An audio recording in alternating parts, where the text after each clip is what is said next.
On September 9th, 2014, Apple held an event where they'd reveal the highly anticipated iPhone 6, but something else happened that no one expected. The Irish rock band U2 joined Tim Cook on stage and awkwardly announced that every iTunes user would be given a free copy of their new album, Songs of Innocence, whether they wanted it or not. This resulted in perhaps the biggest PR disaster of Cook's career.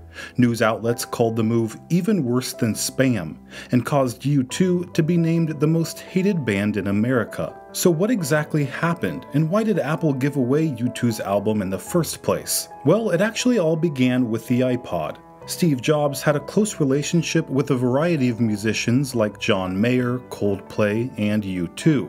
While the iPod was around, Apple collaborated with U2 on 4 different special edition models. This partnership continued with Product Red, a charity co-founded by U2's lead singer Bono to raise money for the fight against HIV/AIDS in African countries. So throughout their history, U2 and Apple have been close, and that relationship continued under Tim Cook.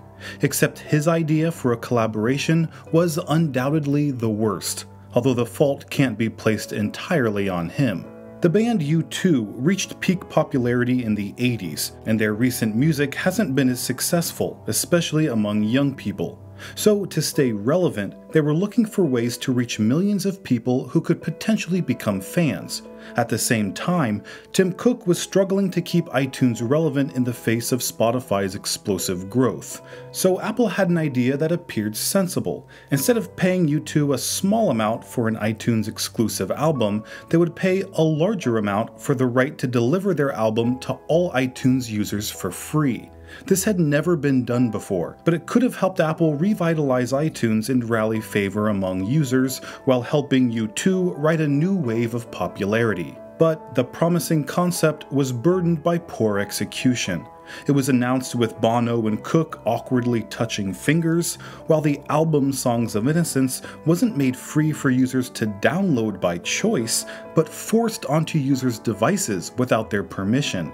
And that was where many people felt Apple had crossed the line. Back in 2014, users' iTunes music libraries were stored locally on their device, not streamed like on Apple Music today. And storage was limited, considering the entry-level iPhone 6 revealed at the same event had just 16 gigabytes of space, so users had to carefully select which albums to download. The problem was, many users woke up one day with a random album called Songs of Innocence downloaded on their device from a band they'd never heard of. The worst part was that it couldn't be deleted the same way as other albums. This is what sparked all the anger, with New Yorker writer Sasha Ferreira Jones saying, "Lack of consent is not the future," while musician Tyler the Creator made it clear how he felt through a tweet. In response to this outrage, Apple created a web tool to easily delete the album just 1 week after its release.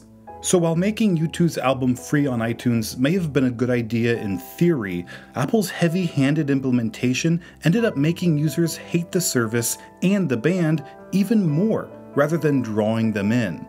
This is Greg with Apple Explained. Thanks for watching till the end, and I'll see you in the next video.